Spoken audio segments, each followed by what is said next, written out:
रौली साहब जो अकाली दल मुक्तसर के जिला प्रधान जलंधर के सरदार नरिंदर सिंह जी खसरोपुर वो है कपूरथले जिले के प्रधान ते समुची जथेबंदी राणा जी बहुजन क्रांति मोर्चे के प्रधान है ते राष्ट्रीय मुस्लिम मोर्चे के बहुजन क्रांति मोर्चे के हाफिज करार जी ये प्रधान ने।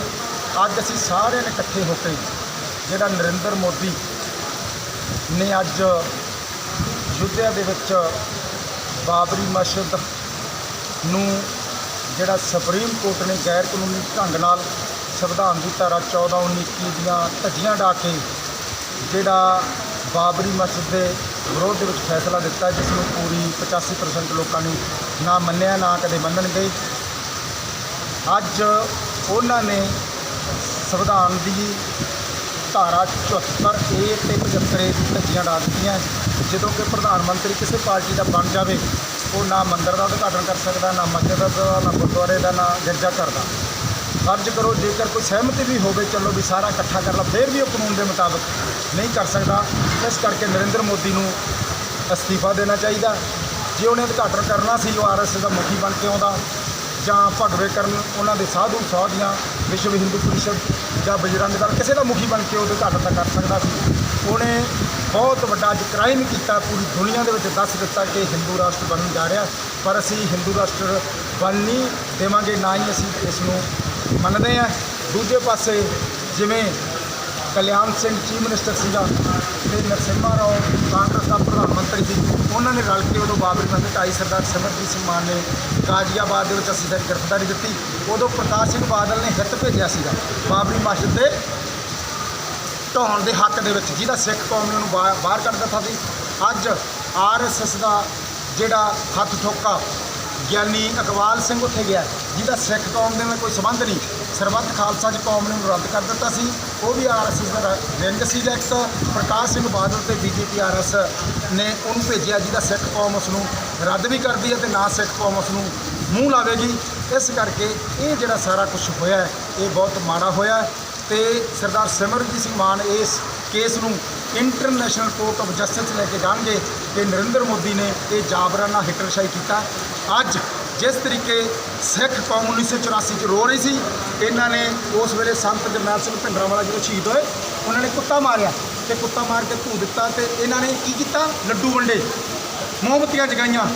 अज 73 साल बाद जो सिख कौम के बीती, अज मुसलमान कौम की धी भी रो रही है, बच्चा रो रहा है, इतों के मस्जिदों के जोड़े मुखिया वो रो रहे हैं, देशों विदेशों रो रहे हैं, 21 जोड़े मुल्क है उन्होंने आगू रो रहे हैं। इस करके इस तरीके 73 साल बाद जो साढ़े तो 1984 6 जून ब्लैक डे सी ना, अज मुसलमान कौम लई अज ब्लैक डे आ, काला दिन है। असी काले दिन वजों मनाते रहांगे। मैं अज अपील करदा असी कुट खाने वेले सारे इकट्ठे हो जाने हैं, मुसलमान ईसाई इकट्ठे हो जाने हैं। तो हुण 3% ब्राह्मणवादी सोच सानू मार रही है। असी 85% लोग रो रहे हैं, धरने कर रहे हैं, मुजाहरे कर रहे हैं, अपने हक मंग रहे हैं। 3% ब्राह्मणवादी सोच मार रही है तो सानू सारे 85% लोगों को इकट्ठे होना चाहिए। जे किसी गुआढ़ी के घरे अग लग जाए ना, दूजा गुआढ़ी कहे बसंतर है, एक दिन उस दे घरे भी ये आउंदी है। बाणी विच की लिखिया, जेहा बीजा सोलू ने कर्मा संडना, कह जिहो जिहा बीज लोगे उहो जिहा वड्डे। मोदी साहब तुसी याद रखिया जे, RSS तू याद रखी, बजरंग दल तू याद रखी, एक दिन तेरे ते भी दिन आवेंगे अखां च घसुन दे के तुसी भी रोवोगे। क्यों रोवोगे? सिख कौम भी तुहाडी दुश्मन है, मुसलमान कौम भी तुहाडी दुश्मन है, ईसाई कौम भी हुण तुहाडी दुश्मन है, लगायत भी तुहाडे दुश्मन है, आदिवासी भी तुहाडे दुश्मन है, चीन भी तुहाडा दुश्मन है, पाकिस्तान भी तुहाडा दुश्मन है, कश्मीर भी तुहाडा दुश्मन है। 85% लोग तुहाडे दुश्मन है ते सारे तुहाडे दुश्मन है। हुण तुसी एक मंदिर बना के, क्योंकि कोई राम नहीं कहता, कोई अल्लाह नहीं कहता, कोई वाहेगुरु नहीं कहता किसी का घर ढा दिओ। इस करके तुसी अज वाहेगुरु के खिलाफ गल की है, तुसी राम के खिलाफ गल की है, तुसी अल्लाह के खिलाफ गल की है। अज तुसी गैरवान मानवतावादी गल की है तो घट गिनतियों को कुल चलिया। एक दिन तुसी भी अखां च घसुन दे के रोवोगे। मोदी याद रखिया जे। देखो बाहर ला शोर कर रहे हैं। ਇਹਨਾਂ ਦਾ ਜ਼ਰੂਰ ਲਓ ਜੀ प्लीज़। राष्ट्रीय मुस्लिम मोर्चे से संबंध रखता हूँ। जिस तरह से भारत के उच्च न्यायालय ने आस्था के आधार पर मस्जिद के ख़िलाफ़ और मंदिर के हक़ में फ़ैसला दिया है, हम मुसलमान भी सैकड़ों साल से उस मस्जिद की आस्था रखते थे। इसका मतलब तो ये हुआ कि संविधान न सुप्रीम कोर्ट की नज़र में कुछ है, न मोदी जी की नज़र में कुछ है। और आज जो मोदी जी ने संविधान 74 धारा 74A और 75A की खिलाफ वर्जी करके ये जता दिया है कि संविधान को मोदी जी 1% भी नहीं मानते। तो मेरे भाई, हम 85% लोगों को ये चाहिए कि ये देश के दुश्मन हैं, विदेशी लोग हैं, और इनसे संविधान के ख़िलाफ़ जो धज्जियाँ ये उड़ा रहे हैं, अगर इनकी धज्जियाँ उड़ाने से इनको नहीं रोका गया है तो देश का ये अंग्रेज़ों से भी बुरा हाल कर देंगे। और हम लोग फिर उसी तरीके से तड़पेंगे जिस तरह से अंग्रेज़ हमें तड़पाते थे। आज मेरे भाई, मुसलमान उसी तरह से रो रहा है जिस तरह से 1984 में हमारे सिख भाई रोए थे, जब उनके गलों में टायर डाल डाल के उनको जलाया गया था, उनकी माँ बहनों की इज्जतें लूटी गई थी।